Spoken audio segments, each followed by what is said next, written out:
আলাইকুম। আপনারা জানেন যে বৈষম্য বিরোধী শিক্ষার্থীরা গত শনিবার থেকে আজ সোমবার পর্যন্ত আমরা বন্যার্থদের সহায়তার জন্য কাজ করে গিয়েছিলাম এবং বন্যার্থদের জন্য আমরা সহযোগিতার জন্য দর্শনার প্রত্যেকটা মানুষের কাছে আমরা গিয়েছিলাম এবং ভালো সহযোগিতা তাদের কাছ থেকে পেয়েছি। আমরা গত 3 দিনে যে সংগ্রহ করেছি সেটা আপনাদের সামনে আমরা উপস্থাপন করেছি এবং এই বিষয়গুলো নিয়ে আমরা আগামী দিনগুলোতে ইনশাআল্লাহ সোনার বাংলাদেশ গড়তে এবং এই যে বন্যার্থরা যারা বন্যায় ক্ষতিগ্রস্ত হয়েছে তাদের পাশে দাঁড়াতে আমরা ছোট্ট দর্শনাবাসীও কাজ করে যাচ্ছি। অতএব আমাদের এই কাজ আজকে যেমন আমরা একটা নির্ধারিত টাকা যেটা আমরা আজকে সংগ্রহ করেছি সেটা আপনাদের মাঝে আমরা প্রেস মিটিং এর মাধ্যমে এটা আমরা প্রকাশ করব।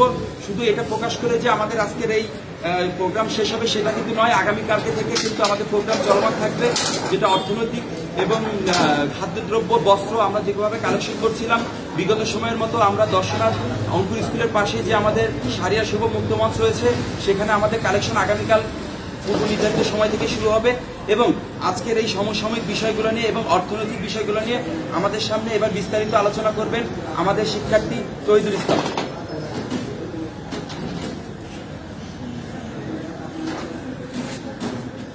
বিসমিল্লাহির রহমানির রহিম।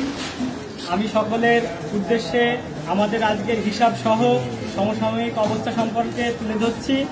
আমরা সকলে অবগত আছি যে বাংলাদেশের বর্তমান পরিস্থিতি, নোয়াখালী, কুমিল্লা, ফেনী সহ অনেক অঞ্চল বন্যা কবলিত মানুষের অসহায়তা আমরা দেখেছি। তাদের প্রয়োজনীয়তাগুলো আমাদের মাঝে উঠে এসেছে। এই প্রয়োজনীয়তার ভিত্তিতে দর্শনায় বৈষম্য বিরোধী ছাত্র আন্দোলনের ব্যানারে আমরা গত শুক্রবার সন্ধ্যায় একটি পরিকল্পনা শনিবার থেকে আমাদের কার্যক্রম শুরু করি। শনিবার, রবিবার এবং সোমবার বিকাল পর্যন্ত আমরা আমাদের বস্ত্র এবং চাউল এবং নগদ অর্থ গ্রহণ করি। এই অর্থ আপনাদের মাঝে এখন এই অর্থের হিসাব আপনাদের মাঝে আমি তুলে ধরছি। আজকে বিকাল 5 ঘটিকা পর্যন্ত আমাদের মাঝে সংগ্রহের অর্থ হয়েছে 4,39,798 টাকা। এখনো আমাদেরকে আশ্বস্ত করেছেন অনেকে, আমরা আশা করছি এটি এখনো 1 লক্ষ টাকা পর্যন্ত বৃদ্ধি করা সম্ভব। আমাদের এই কার্যক্রম চলমান থাকবে। আগামীকালও সাহারিয়া শুভ মঞ্চে বস্ত্র ও চাউল গ্রহণ করা হবে এবং নগদ অর্থ এখনো যারা দিতে পারেননি আমাদের কাছে অতি দ্রুত পৌঁছে দেওয়ার জন্য আহ্বান জানাচ্ছি। ধন্যবাদ সকলকে।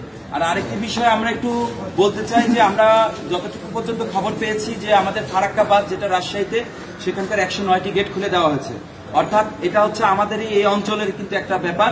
অতএব আমরা দর্শনবাসী এবং আমাদের আশপাশ যে অঞ্চলগুলো আছে এগুলো কিন্তু বন্যা প্লাবিত হওয়ার একটা শঙ্কা রয়ে গিয়েছে।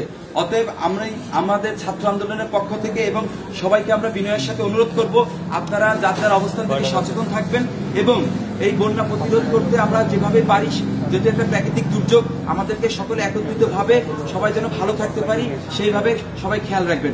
ইনশাল্লাহ আজকে আমাদের মতো এখানে আমাদের অনুষ্ঠান সমাপ্ত করছি এবং আগামীকালকে আমরা আবারও পুনর্নির্ধারিত সময় আমরা চাল, বস্ত্র এবং অর্থ এগুলো সংগ্রহ করতে থাকবো। ইনশাল্লাহ দর্শনবাসী থেকে আমরা একটা বড় ধরনের একটা ফান্ড এবং খাদ্যদ্রব্যতি নিয়ে আমরা আগামীতে তাদের পাশে গিয়ে দাঁড়াতে পারবো বলে আমরা মনে করি ইনশাল্লাহ। ধন্যবাদ সবাইকে।